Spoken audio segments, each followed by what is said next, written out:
सबसे पहले तो आप सभी पत्रकार साथियों का, हमारे सभी कैमरा पर्सन का, प्रिंट मीडिया, इलेक्ट्रॉनिक मीडिया और डिजिटल मीडिया के सभी साथियों का बहुत बहुत स्वागत है। आज हम आपके बीच एक बहुत ही गंभीर विषय को लेकर प्रेस वार्ता करने के लिए आए हैं। आप तमाम साथियों ने देखा होगा कि पिछले कुछ दिनों से लगातार एक न्यूज़ रिपोर्ट हो रही है कि देश में अलग अलग तरह की जो कोचिंग संस्थान हैं, जो इंजीनियर बनाने का दावा करती है, डॉक्टर बनाने का दावा करती है, आईएएस आईपीएस बनाने का दावा करती है, वो विद्यार्थियों का और अभिभावकों का करोड़ों रुपया लेकर के फीस वसूल करके अचानक से गायब हो जा रहे हैं। मैं आपको एक बात याद दिलाना चाहता हूँ कि एक समय इस देश में ऐसा ही काम कुछ प्राइवेट बैंक किया करते थे। रोज़ शाम को उनके एजेंट जो है सब्जी बेचने वाले दुकानदार से, ठेला वाले, रिक्शा वाले, मिडिल क्लास नौकरी करने वाले लोगों के पैसे वसूलते थे और करोड़ों रुपया लेकर के अचानक से गायब हो जाते थे। जब भी इस तरह का कोई सिस्टमेटिक फेलियर होता है तो स्वाभाविक रूप से सरकार को उसकी जिम्मेवारी लेनी चाहिए। देश में जो आज शिक्षा व्यवस्था की हालत है वो बिल्कुल ठीक उसी तरह से है कि कबीर कहते हैं कि चलती चक्की देखकर दिया कबीरा रोए, दो पाटन के बीच में साबुत बचा ना कोई। सरकार और बाजार, इस दोनों के बीच में इस देश के विद्यार्थी और इस देश का भविष्य, इस देश का नागरिक पिसता जा रहा है। और ये सारा खेल शुरू उस लॉजिक से होता है कि शिक्षा इंसान बनाने के लिए नहीं, एक कमाऊ इंसान बनाने के लिए ली जानी चाहिए और दी जानी चाहिए। बाजार का जो तर्क है कि जिसमें मुनाफा नहीं है उसका अस्तित्व नहीं होना चाहिए। शिक्षा को जब मुनाफे के नजरिए से देखने लगे, उसका नतीजा ये हुआ कि सपना बेचा जाने लगा। अंधों के शहर में आईना बेचने का जो कारोबार है, सीट पता है कि 100 है, एग्जाम देने वाले 1 करोड़ हैं, तो हम उस 100 में पहुंच जाएं, उसकी होड़ और फिर उसका कारोबार। और ये 100 सीट क्यों है? क्योंकि सरकारी व्यवस्था जो है उसमें लगातार रोज बरोज गिरावट आई। सरकारी स्कूल में पढ़ाई नहीं होगा, सरकारी अस्पताल में इलाज नहीं होगा, तो स्वाभाविक रूप से सरकारी संस्थान जो हैं वो कमज़ोर होंगे और उसकी जगह पे जो है निजी संस्थानों की उत्पत्ति होगी। और ये जानबूझ करके किया गया, इसलिए ताकि शिक्षा जो प्राप्त करने वाले लोग हैं वो सिटीजन ना रहें, स्टूडेंट ना रहें, उनको कंज्यूमर बना दिया जाए। और इसी कंज्यूमर सर्विस के लॉजिक के तहत देश भर में कोचिंग की बाढ़ आई। आपने दिल्ली में देखा, बेसमेंट में पढ़ते हुए जो है विद्यार्थी की मौत हो गई। और जब हम मौत की बात करते हैं, भारत में एक संस्कृति है, गांव में अगर किसी की मौत हो जाए तो किसी के घर में खाना नहीं बनता है। सामने से अगर डेड बॉडी जा रही हो तो बिना जात बिना धर्म पूछे हुए लोग उसको नमस्कार करते हैं और कहते हैं कि आत्मा को शांति मिले। लेकिन हम कितने असंवेदनशील हो गए हैं, या हमको व्यवस्था कितना असंवेदनशील बना दिया है कि हर घंटे लगभग 2 स्टूडेंट, 24 घंटे में कम से कम 28 स्टूडेंट सुसाइड कर रहे हैं। और स्थिति यह है कि इस देश में किसान आत्महत्या से नौजवान आत्महत्या ज्यादा हो चुका है। जैसे किसान आत्महत्या के पीछे सिस्टम जिम्मेवार है, उसी तरह से स्टूडेंट की आत्महत्या के लिए भी सिस्टम जिम्मेवार है। और यह सिस्टम जो स्टूडेंट को मार रहा है, एक प्रेशर कुकर बना रहा है, वो सिस्टम ऐसे बन रहा है कि एक तरफ रोज सपने बेचे जाएंगे। 5 ट्रिलियन की इकोनॉमी हो गई है। किसी एक इंसान का एग्जाम्पल ला करके सामने ये दिखाया जाएगा कि इसका पैकेज 1 करोड़ का है, और हर बच्चे को ये प्रेशर दिया जाएगा कि आप भी 1 करोड़ का पैकेज जो है प्राप्त कीजिए। कैसे प्राप्त करेंगे? सीट कितना है, कितना जो है एग्जाम हो रहा है, वैकेंसी कितनी है, free and fair transparent exam कितना होता है, रोजगार कितने उत्पन्न हो रहे हैं, इस पे कोई चर्चा नहीं होगी। रोजगार दिलाने के नाम पर कोचिंग संस्थान बनेंगे और लोगों की गाढ़ी कमाई, नौकरी करने वाले लोग उनकी सैलरी, किसान को उनके फसल से जो कमाई हुई है, जो मजदूर हैं जो रोज मजदूरी करते हैं, पेट काट करके अपने बच्चों को पढ़ा रहे हैं कि हम तो मजदूर हैं, हमारा बच्चा अच्छा इंजीनियर हो जाएगा, और अचानक रातों रात सैकड़ों दर्जनों संस्थान जो है वो बंद कर दिए जाएंगे। क्यों? क्योंकि उन्होंने मोटा फीस जो है वो वसूल लिया है माँ बाप का, और अब स्टूडेंट का क्या होगा वो स्टूडेंट जाने। और आपने देखा अभी गोरखपुर की एक लड़की जेईई की तैयारी कर रही थी और एक बड़ा ही मार्मिक पत्र जो है अपने माँ बाप के नाम लिखा, उसने सुसाइड कर लिया। और ये कोई एक बात नहीं है, मैं कह रहा हूं कि जब 24 घंटे में 28, कम से कम 28 स्टूडेंट सुसाइड कर रहे हैं, मतलब हर घंटे घड़ी का कांटा जब एक बार चक्कर घुमाए तो एक स्टूडेंट कम से कम इस देश में, देश के किसी न किसी कोने में सुसाइड कर ले रहा है। ये एक गंभीर विषय है, सरकार को इसकी जिम्मेवारी लेनी चाहिए। और शिक्षा बाजार की और मुनाफे की वस्तु नहीं है। मैं आपको याद दिलाना चाहता हूं, अभी सीबीएसई का एग्जाम हो रहा है। सीबीएसई के एग्जाम और रिजल्ट के बाद बड़े पैमाने पे विद्यार्थी सुसाइड करते थे। यूपीए की सरकार ने यह फैसला लिया कि हम किसी को पास फेल नहीं करेंगे, हम ग्रेड देंगे। और हम सब जो पढ़ लिख लिए हैं, मैं पीएचडी कर लिया हूं, आप तमाम लोग जो है अलग अलग पढ़ाई कर लिए हैं, ये रेस कभी अंत होता है क्या? 10वां फर्स्ट डिवीजन पास कर लेंगे तो सब ठीक हो जाएगा, 12वीं फर्स्ट डिवीजन पास कर लेंगे तो सब ठीक हो जाएगा, पत्रकारिता में डिप्लोमा कर लेंगे तो सब ठीक हो जाएगा, इंजीनियरिंग की पढ़ाई कर लेंगे तो सब ठीक हो जाएगा। पीएचडी करके लोगों को नौकरी नहीं मिल रही है। 45 साल में देश में सबसे ज्यादा बेरोजगारी है। इतनी बेरोजगारी हिंदुस्तान के इतिहास में आज तक नहीं था। तो यह जो व्यवस्था, सरकार और बाजार, उसके बीच में इस देश का भविष्य जो पिस रहा है, उस पर सरकार को जो है एक रेगुलेशन लाना चाहिए और इस बात को इंश्योर करना चाहिए कि जितने रिक्त पद हैं ट्रांसपेरेंट तरीके से उस पर एग्जाम हो। कोई ऐसा पेपर नहीं है जिसमें धांधली नहीं होती है, कोई ऐसी नौकरी नहीं है जिसको पैसे दे करके खरीदा नहीं जाता है। तो इस देश के भविष्य के ऊपर, इस देश के नौजवान और विद्यार्थी के ऊपर एक भारी दबाव है और एक सजग समाज के तौर पर, एक संवेदनशील देश के तौर पर इसकी सामूहिक जिम्मेवारी हम सबको लेनी चाहिए। सरकार को ये रेगुलेशन बनाना चाहिए और इस तहत हमारा कांग्रेस पार्टी की तरफ से 3 महत्वपूर्ण मांग है। पहला, आप सरकारी संस्थानों को बेहतर कीजिए। आप सरकारी संस्थानों को कमजोर करके निजी क्षेत्र को भी स्वाभाविक रूप से विकसित होने में बाधा उत्पन्न करेंगे। सरकारी संस्थान ठीक से काम करेगा, बीएसएनएल ठीक से चलेगा, तभी जियो धन धनाधन होगा। सरकारी संस्थानों को तबाह करके निजी संस्थानों को, अभी प्रधानमंत्री जी ने कहा अमेरिका में एक देश के व्यवसायी से जब उनसे प्रश्न पूछा गया, यहां तो प्रेस कॉन्फ्रेंस करते नहीं है, तो उन्होंने कहा कि निजी मामला है। निजी मामला कैसे है सर? सरकारी संस्थाएं, सार्वजनिक क्षेत्र की चीजें ठीक से फंक्शन करेगी तभी निजी क्षेत्र की संस्थाएं और उसकी जो जिम्मेवारी है ठीक तरीके से उसका निर्वहन कर पाएंगे, पहला।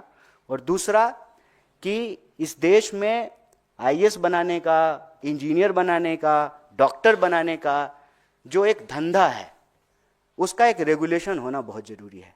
कहने का तात्पर्य यह है कि अगर कोई कोचिंग संस्थान विद्यार्थियों से और उसके अभिभावकों से पैसा वसूला है तो उसकी जिम्मेवारी है कि वो उस कोर्स को पूरा करे। अगर वो उस पे कोर्स को पूरा नहीं करते हैं तो एक तरह का स्कैम है, एक तरह का घोटाला है। सरकार को जो है यह अनियंत्रित जो व्यवसाय है लोगों को बेवकूफ बनाने का, उसको जो है नियंत्रित करना चाहिए।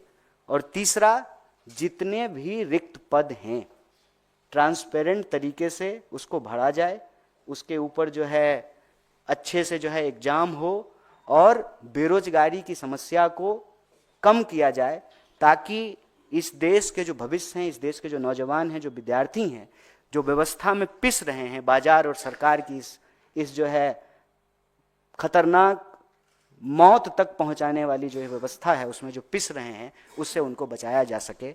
इस विषय पे आप लोगों से बातचीत के लिए मैं यहाँ उपस्थित था और अभी जब इस संबंधित आपका अगर कोई प्रश्न है तो उसका हम जवाब देंगे। बहुत बहुत धन्यवाद।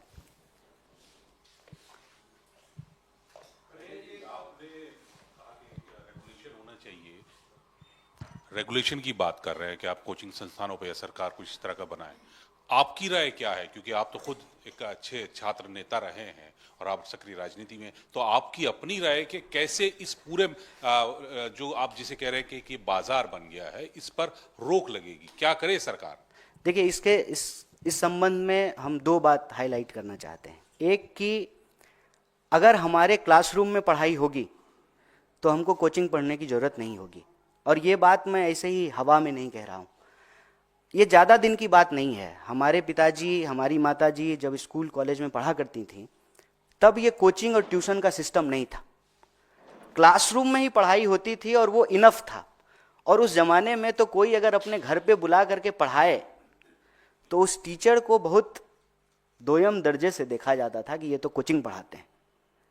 तो किसी पेशा की जो सेंसिटिविटी है, जो उसकी सेंटिटी है, उसको जब हम रिड्यूस कर देते हैं, और ये रिड्यूस कब होता है? जब आप एजुकेशन एक बेहतर नागरिक बनाने की बजाय जॉम्बी बनाने के लिए देना चाहते हैं, एक रेस में जो है लोगों को शामिल कराने के लिए एजुकेशन देना चाहते हैं। और उस रेस का ही नतीजा है कि पहले जो है उसको अंक लाने का, मतलब जब से उसका जीवन शुरू होगा तो उसके ऊपर एक एंजाइटी होगी, दबाव होगा कि उसको अच्छा अंक लाना है। और अंक लाने के रेस से जब वो बाहर निकलता है तो फिर वो सैलरी का जीरो गिनना शुरू करता है। और पहले अंक लाने की एंजाइटी, फिर ईएमआई भरने की एंजाइटी। तो एजुकेशन का तात्पर्य सिर्फ और सिर्फ मुनाफा कमाना नहीं है, एक बेहतर इंसान भी बनाना है।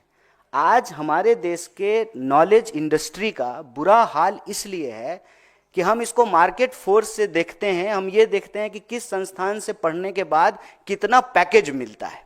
तो सबसे पहले तो ये नैरेटिव बदलना जरूरी है। और ये नैरेटिव बदलने के लिए सरकार का जो प्रचार का तरीका है उसको संवेदनशीलता से लेते हुए उसको बदलना चाहिए। हर जगह देखिए ना कि आपको एक डेटा और नंबर फेंका जाता है।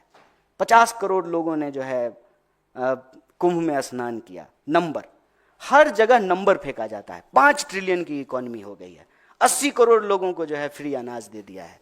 हर चीज को मैं कहता हूं कि इस देश की हिस्ट्री ये है कि हम सब्जेक्ट थे, लेकिन देश को आज़ादी मिली, उसके बाद हम सिटीजन हुए।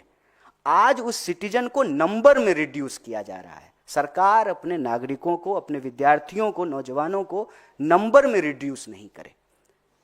नंबर सिर्फ हमारा जो है आइडेंटिटी नहीं है, हम एक इंसान हैं, नंबर से बियॉन्ड हमारी आइडेंटिटी है। और इस बात को संवेदनशीलता से सरकार को अलग अलग माध्यमों से, अपने मंचों से, और जो संवैधानिक पदों पे बैठे हुए लोग हैं उनको कहने और बोलने की जरूरत है। अगर हम कहते हैं कि लोकतंत्र की सर्वोच्च संस्था संसद है, तो संसद के पटल पर इस बात को उठाया और बोला जाना चाहिए ताकि समाज को एक मैसेज मिले। और दूसरा कि रेगुलेशन का जहाँ तक बात है, पहले तो आप अपने संस्थानों को बेहतर कीजिए ताकि जो है लोगों को बाहर कोचिंग या इन जैसी चीज़ों या इन जगहों पे एक्सप्लॉइट होने की ज़रूरत नहीं पड़े। उसके बाद जो है, अगर फिर भी, क्योंकि लोगों का चॉइस है, कोई अगर सरकारी अस्पताल में इलाज कराना चाहते हैं या कोई प्राइवेट अस्पताल में इलाज कराना चाहते हैं, कोई सरकारी स्कूल में पढ़ना चाहता है, कोई प्राइवेट स्कूल में पढ़ना चाहता है, आप उसके इस आज़ादी को नहीं छीन सकते हैं। लेकिन जैसे सरकारी संस्थानों के लिए रेगुलेशन है, उसके लिए कोई ना कोई अकाउंटेबल होता है, वैसे ही निजी संस्थानों के लिए भी कोई ना कोई अकाउंटेबल हो। जो कंपनी है उस कंपनी का कोई तो मालिक होगा, कोई तो सीईओ होगा, जो उसके तमाम जो अलग अलग ब्रांचेज खोले गए हैं उसका भी कोई ना कोई डायरेक्टर होगा। तो किसी को तो, अगर कोई क्राइम कर रहा है फीस ले करके और कोचिंग अचानक से बंद करके चला जा रहा है, तो किसी ना किसी की तो अकाउंटेबिलिटी तय करनी पड़ेगी ना। जिसके नाम से उनको कोचिंग खोलने का परमिशन दिया गया है, जिस जगह पे एनओसी लेकर के वो कोचिंग खोली गई है, उसके जो उत्तरदायी लोग हैं फिर उनको पकड़ा जाए कि अगर विद्यार्थियों का पैसा वसूल करके आप अचानक से जो है कोचिंग बंद करके गायब हो जाएंगे। और ये सिर्फ फिटजी का मामला नहीं है, अभी आप देखिए कि दूसरे कोचिंग संस्थान भी पैसा वसूल लिए हैं, स्टूडेंट से पैसा ले लिए हैं और अचानक से बंद करके चले गए। अब वो जो हजारों स्टूडेंट है वो कहाँ जाए, वो कहाँ जा करके एफआईआर कराए, किस अथॉरिटी के सामने जाए, कहाँ जा करके अपने इश्यूज और अपने कंसर्न को रेज करे, कोई तो जो है इसको उसका जो है रिस्पॉन्सिबल और अकाउंटेबल होगा। तो सरकार उसकी अकाउंटेबिलिटी ले कि जब आप प्राइवेट स्कूल या प्राइवेट कोचिंग या प्राइवेट संस्थान को इजाज़त दे रहे हैं ऑपरेट करने के लिए, तो जिसको आपने इजाज़त दिया है उसमें अगर कोई डिस्क्रिपेंसीज होती है, कोई क्राइम होता है, तो फिर उसको ही जिम्मेवार भी ठहराया जाए।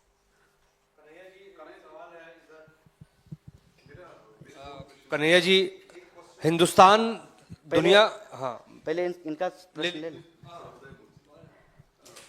कन्हैया जी, मेरे दो सवाल है। एक सवाल जो आपने फिगर्स बताए कि per day 28 students commit suicide कर रहे हैं, जो कि आप मिनिमम आपने ये बताया। एक तो ये, तो इसकी कुछ बुनियाद है, कैसे आप डेटा बता रहे हैं, कुछ रिसर्च? एनसीआरबी का डेटा है। एक तो ये।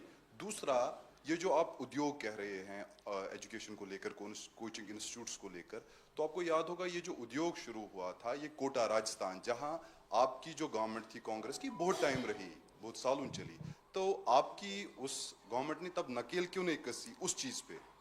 देखिए, एक तो मैं व्हाट अबाउटरीज में नहीं जाना चाहता हूँ। जब मामला किसी के मौत का हो और जीवन का हो तो व्हाट अबाउटरीज नहीं करना चाहिए, और वैसे भी ये तरीका बीजेपी का है। लेकिन मैं, आपने चूंकि प्रश्न किया है तो इसका जवाब मैं आपको दूंगा। पिछली बार जब गहलोत साहब की सरकार थी, हम लोगों ने इस इशूज को और कंसर्न को रेज किया, बाकायदा वहाँ पे एड्रेस करने के लिए एडमिनिस्ट्रेशन की तरफ से एफर्ट किए गए। कोचिंग संस्थानों के लिए भी जो रेगुलेशन और डायरेक्शंस दिए गए, और ये इंश्योर किया गया कि हर जगह विद्यार्थियों से बातचीत करने के लिए, अगर वो किसी तरीके के मेंटल प्रेशर से गुजर रहे हैं तो उसको एड्रेस किया जाए, उनका काउंसलिंग किया जाए, उसको एड्रेस करने की कोशिश की गई। लेकिन ना, ये मैं सफाई की तरह नहीं कहना चाहता हूँ। ये एक collective, as a society, as a nation हमारा ये रोल है। प्रेशर जो है वो सिर्फ और सिर्फ बाजार और सरकार तक ही सीमित नहीं है। बाजार और सरकार जो प्रतिमान गढ़ता है, उस प्रतिमान के चलते वो प्रेशर हमारे घर तक पहुंचता है, माँ बाप तक पहुंचता है, अभिभावक तक पहुंचता है, बड़े भाई और बड़े बहन तक पहुंचता है, दोस्त तक पहुंचता है, पीयर ग्रुप तक पहुंचता है। इसीलिए कलेक्टिव एफर्ट है, इसमें हम व्हाट अबाउटरीज नहीं करना चाहते हैं। ये बहुत एक फर्म स्टैंड है हमारा कि एजुकेशन प्रिविलेज नहीं है, एजुकेशन राइट है। और कॉन्टिन्यूअसली जो है एजुकेशन को एक प्रिविलेज बनाया जा रहा है। अगर आपके पास लाखों की आमदनी नहीं है तो आप अपने बच्चे को बस वाला, स्विमिंग पूल वाला और हॉर्स राइडिंग वाले स्कूल में नहीं पढ़ा सकते। और आप देखिए कि हजारों स्कूल बंद किए गए हैं सरकार के, हर स्टेट में हजारों स्कूल आप बंद कर रहे हैं। आपकी यूनिवर्सिटीज की हालत यह है कि वहां कोर्सेज रेगुलर नहीं चल रहे हैं। नया जो है यूजीसी की ड्राफ्ट कमेटी आई है, सेमेस्टर सिस्टम है, तमाम तरीके के नए चीज जो है आप नई चीजें इंट्रोड्यूस कर रहे हैं। नतीजा यह है कि सिलेबस नहीं खत्म हो रहा है। आप मान लीजिए सेकेंड ईयर के फर्स्ट सेमेस्टर का सिलेबस जो है पढ़ रहे हैं, और जो है फर्स्ट ईयर के लास्ट सेमेस्टर का जो है ना एग्जाम साथ में चल रहा है। तो ये जो सिचुएशन क्रिएट किया जा रहा है, मैं कह रहा हूं कि ये व्यवस्था जनित है। ये सरकार और बाजार के आपसी गठजोड़ से ये आत्महत्या, मतलब हत्यारी व्यवस्था कह लीजिए, वो जो है उसको पैदा किया जा रहा है। तो एज ए सोसाइटी ये हमारा कलेक्टिव रिस्पॉन्सिबिलिटी है। इसीलिए हम व्हाट अबाउटरीज में नहीं जाना चाहते हैं, लेकिन ये हमारे लिए एक सीरियस कंसर्न है, एक इशू है जिसको हम एड्रेस करना चाहते हैं एज ए अपोजिशन, और जब सरकार में हो तो एज ए सरकार भी।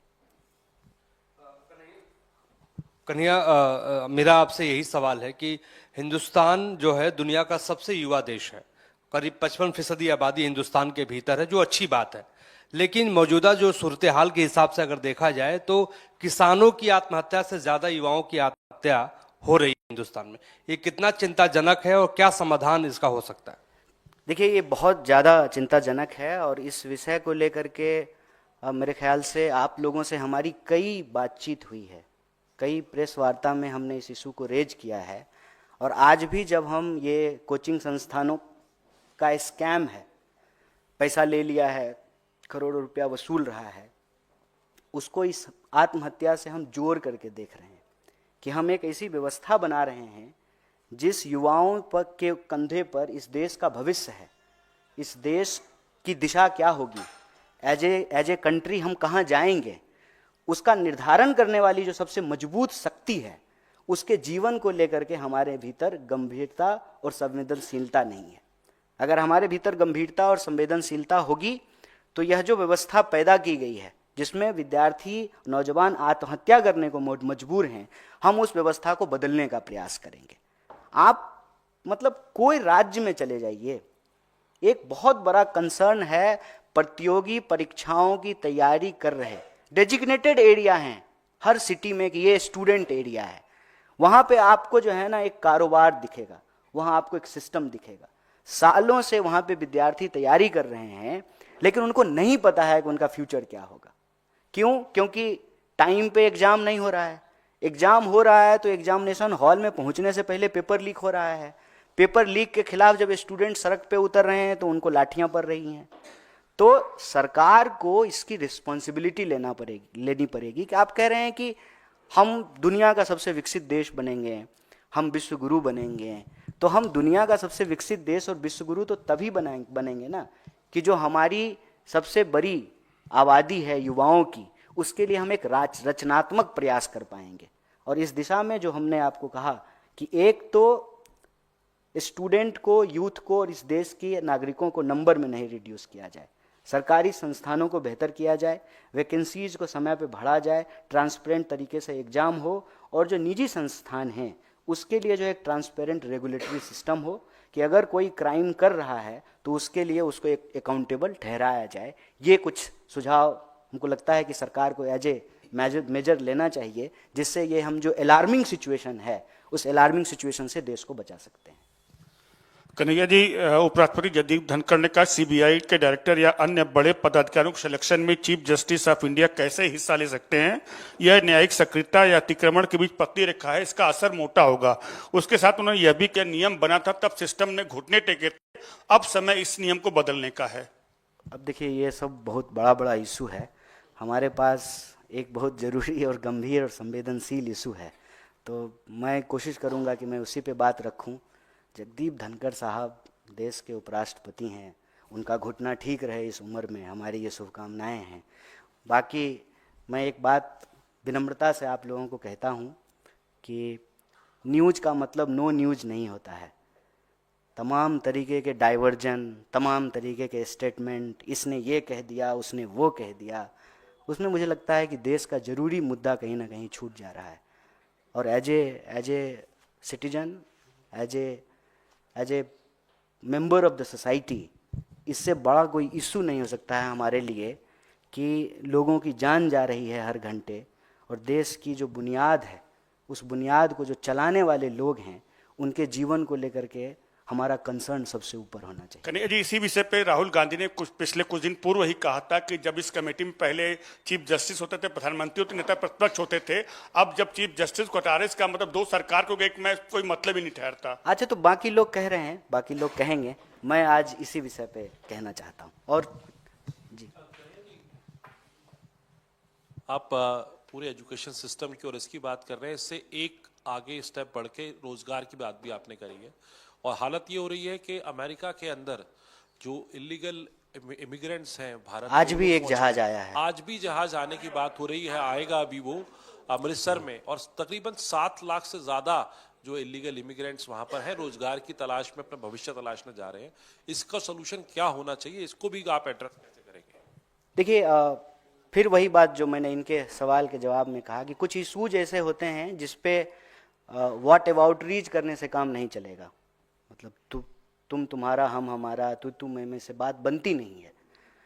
लेकिन मैं एक बात आपको याद दिला दूं कि मनमोहन सिंह जी जब प्रधानमंत्री थे तो ओबामा भारत आए थे, और ओबामा का एक स्टेटमेंट उस वक्त जो है ना बहुत पॉपुलर हुआ था कि दुनिया जिन परिस्थितियों से गुजर रहा है उसको अगर कोई निकाल सकता है तो वो देश भारत है। दुनिया भारत की तरफ देख रहा है।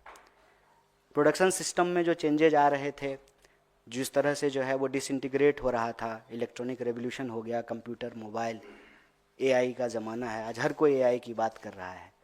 उस दौर में हमको एक लीडिंग नेशन होना था, लेकिन जब आप विजन लैक करते हैं तो उसका ये परिणाम होता है। विजन लैक करने का क्या मतलब है कि देश के प्रधानमंत्री, आदरणीय प्रधानमंत्री जाते हैं और ट्रंप के लिए चुनाव प्रचार करते हैं और ट्रंप को गले लगाते हैं, और वही ट्रंप हमारे देश के लोगों के पाँव में बेड़ियाँ लगाता है।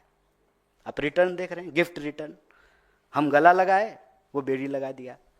हम ये नहीं कह रहे हैं कि इलीगल लोगों के ऊपर कार्रवाई किसी देश को करने का अधिकार नहीं है, लेकिन जो है बेसिक ह्यूमन रिस्पेक्ट भी होता है।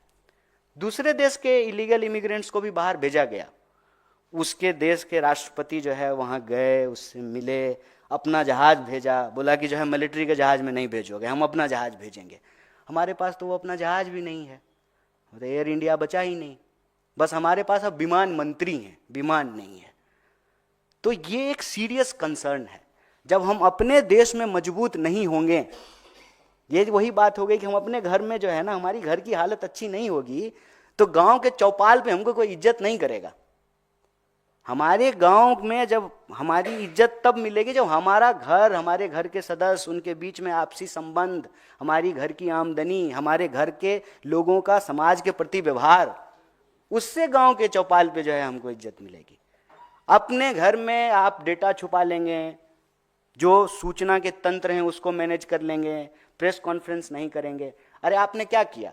आप अपने पत्रकारों को इस प्रेस कॉन्फ्रेंस में नहीं लेकर के गए। आपका पत्रकार होता तो वो पलट करके ट्रंप से पूछता ना एक क्वेश्चन, जब वहां की मीडिया आपसे एक प्रश्न पूछ रहा था। आपका भी पत्रकार पूछता ट्रंप से, ए भाई आप इधर आकर के कहते हैं भारत हमारा दोस्त है और हमारे लोगों को बेड़ी लगा के भेज रहे हैं, एक सवाल पूछता ना, आपने जाने ही नहीं दिया। तो सूचना तंत्र को कंट्रोल करके आप जैसे घर का मुखिया आप अपने घर में चला लेंगे, कोई बोलेगा तो जोर से डांट देंगे, कहेंगे इसका खाना बंद कर दो, इसको शाम को खाना मत देना। लेकिन गांव की चौपाल पे आपको इज्जत तो आपके घर की हालत से मिलेगी ना। हमारी इकोनॉमी अगर सही तरीके से फ्लोरिश करेगी, 8 का क्राइसिस, इसीलिए मैंने आपको ओबामा का वो विजिट याद दिलाया, दुनिया भर में 8 की क्राइसिस थी और 8 के क्राइसिस में जो मंदी थी, भारत जो है फ्लोरिश करता रहा। हमारे ऊपर फर्क नहीं पड़ा क्योंकि कल्चरली हमारा बचाने का स्वभाव है। हम लोग क्या करते हैं, अगर 2 रोटी कमाते हैं तो 1 रोटी बचाते हैं फ्यूचर के लिए, भविष्य के लिए। पुराने जमाने में 5 जो है ना घड़ा रखा रहता था, घर में 1-1 मुट्ठी अनाज सब में रखा जाता था, फिर खाना बनाया जाता था। बचाने की प्रवृत्ति है हमारी भारतीय होने के चलते, और वो बचाने की प्रवृत्ति के चलते हमारी इकोनॉमी सरवाइव कर गई। अगर हमारे देश के किसान आत्महत्या कर रहे हैं, हमारे देश के जवान आत्महत्या कर रहे हैं, अगर इस देश के 80 करोड़ लोग 5 किलो अनाज लेने के लिए लाइन में लगे हुए हैं और इस देश का एक व्यवसायी 5000 करोड़ रुपया जो है अपने बेटे की शादी में खर्च करता है, तब आपको लगता है कि आप मीडिया में बार बार ये बोलेंगे 5 ट्रिलियन की इकॉनमी और 5 ट्रिलियन की इकॉनमी, इससे जो है दुनिया में हमारी धमक स्थापित होगी, इससे जो है डंका बजेगा? नहीं बजेगा। भारत के लोगों को अपमानित किया जाएगा और वही किया जा रहा है। इसी से निकलने का रास्ता है कि हम अपने देश के एजुकेशन सिस्टम को बेटर करें, हम अपने देश के नौजवान जो हमारी सबसे बड़ी शक्ति है उसका सकारात्मक और रचनात्मक तरीके से इस्तेमाल करें, इस देश के जो प्रोडक्शन सिस्टम है उसको हम मजबूत करें, जो वर्ल्ड इकोनॉमी में, वर्ल्ड कंपटीशन में जाकर के कहीं स्टैंड करें। मुझे बताइए कि लुधियाना और सूरत का कपड़ा क्या जो है वर्ल्ड इकोनॉमी में कंपटीशन नहीं कर रहा था? कर रहा था। क्या हमारा आम, हमारा केला, हमारी चाय, हमारी कॉफ़ी जो है, हमारा चमड़ा, हमारी टेक्नोलॉजी, हमारे सॉफ्टवेयर इंजीनियर, हमारा जो है इसरो, क्या हम वर्ल्ड में कंपटीशन नहीं दे रहे थे? क्या हमारे पास जो है फ्री मीडिया नहीं था? क्या हमारे पास जो है डेमोक्रेटिक इंस्टीट्यूशंस नहीं है? लार्जेस्ट डेमोक्रेसी है इंडिया का। सब कुछ होते हुए भी अगर हम कुछ लैग कर रहे हैं तो वो है विजन। अगर विजन है हमारे पास तो ट्रंप के पास हमको जाने की जरूरत नहीं है। मैं एक छोड़िए, बाहर की बात छोड़ देते हैं, हम देश का समझते हैं, उससे समझ में आएगी। बिहार के लोग पंजाब क्यों काम करने के लिए जाते हैं? पंजाब के लोग क्यों नहीं जाते हैं बिहार काम करने के लिए? क्यों? क्योंकि बिहार की इकोनॉमी पंजाब की इकोनॉमी के मुकाबले बेहतर नहीं कर रही है। अगर बिहार की इकोनॉमी बेहतर करने लगेगी तो पंजाब के लोग बिहार काम करने के लिए आएंगे। यही स्थिति आप दुनिया के ऊपर लागू करके देख लीजिए। क्यों हमारे नौजवानों को छुप करके इलीगल तरीके से दूसरे देश में जाना पड़ रहा है? क्योंकि हमारे देश में रोजगार नहीं है। और आपको मैं बताऊं कि इससे ज्यादा गंभीर स्थिति क्या है। जब गाजा में लड़ाई हो रही थी तो हमारे देश के नौजवान जो है ठेके पे लड़ने के लिए गए। यूक्रेन की जब लड़ाई हो रही थी रसिया की, तो जबरदस्ती एक कंपनी में नौकरी देने के नाम पे कुछ लोगों को बेवकूफ बना करके, और वहां जब गए तो उनको आर्मी का ड्रेस पहना करके लड़ने के लिए भेज दिया। ये जो स्थिति है ये चिंताजनक है। रोजगार की जो बेरोजगारी की स्थिति है वो चिंताजनक है, और इस व्यवस्था जनित प्रेशर के चलते जो नौजवानों की आत्महत्या हो रही है वो चिंताजनक है। इस पर सरकार को एक ठोस काम करने की जरूरत है। प्रचार से काम नहीं चलेगा। जो वास्तविकता है, वास्तविकता की धरातल पे खड़ा होकर के एक विजन के साथ जो है देश निर्माण की प्रक्रिया में आगे बढ़ना होगा। बहुत बहुत धन्यवाद, बहुत शुक्रिया।